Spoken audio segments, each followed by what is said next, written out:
dostlar, sizə növbəti məsələni təqdim edirəm. Qeyd edim ki, bu məsələ 23 iyul 2016-cı il tarixində tələbə qəbulu komissiyasının qəbul imtahanına daxil olunmuşdur. İkinci qrup A variantında yer alan 53-cü məsələdir. Testin şərtini sizə təqdim edirəm. Səyahətçi A məntəqəsindən 60 dərəcə şimal enliyi, 60 dərəcə şərq uzunluğu, əvvəlcə 180 dərəcəlik azimutla 2220 km, sonra isə 90 dərəcəlik azimutla 5124 km hərəkət edərək son məntəqəyə çatmışdır. Həmin məntəqənin coğrafi koordinatlarını xəritə sıxımına əsasən müəyyən edin. Doğrudur, bu məsələdə testdə xəritə sıxım təqdim olunmuşdur. Lakin məsələnin həlli üçün xəritə sıxım əsas vacib əhəmiyyət kəsb etmir. Məsələnin şərtinə əsasən də biz bu məsələni həll edə bilərik. Belə ki, ilk öncə qeyd edək A məntəqəsinin koordinatlarını. A məntəqəsi məlumdur ki, 60 dərəcə şimal enliyi,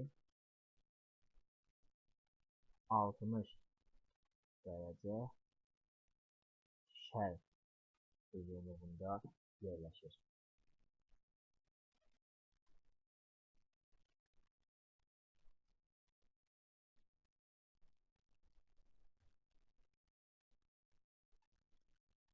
Məsələnin şərtinə əsasən biz ilk öncə 180 dərəcəlik azimutla 2220 km hərəkət edəcəyik. 180 dərəcəlik azimut təbii ki, cənub istiqaməti göstərir. Yəni ki, olduğumuz nöqtədən cənuba doğru hərəkət edəcəyik.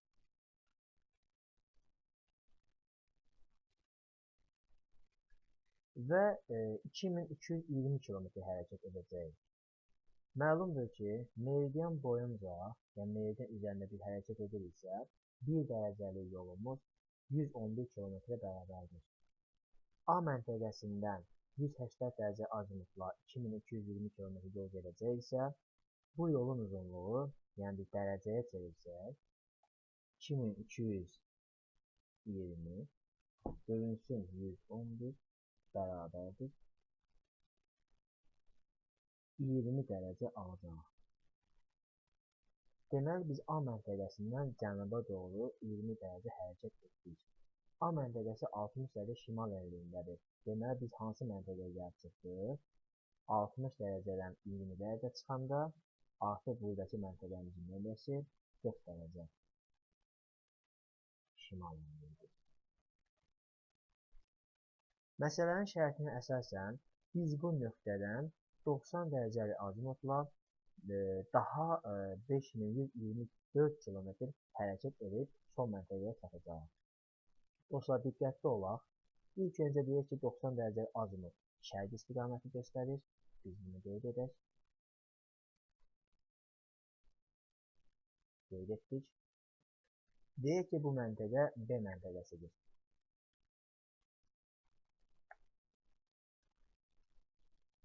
Dostlar, burada diqqətli olacağımız bir məqam var.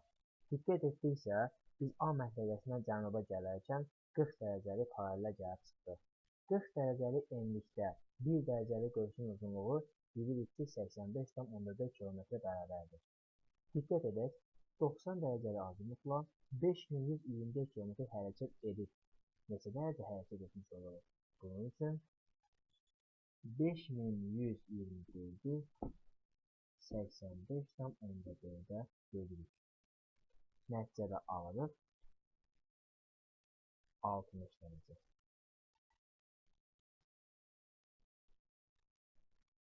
Deməli, bu nöqtədən şərqə doğru biz daha 60 dərəcə hərəkət etmişik. Baxın, burada 40 dərəcə sabit qalır. Dəyişən nə olur? Uzunluq. Bu 60 dərəcə şərq uzunluğudur. Və biz daha 60 dərəcə şərqə doğru hərəkət ediriksə, biz 120 dərəcəlik şərq uzunluğu məntəqəsinə gəlib çatırıq. Deməli, bizim çatdığımız son məntəqənin coğrafi koordinatları 40 dərəcə şimal enliyi,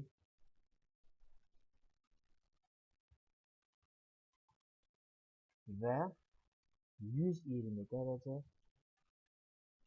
şərq uzunluğudur.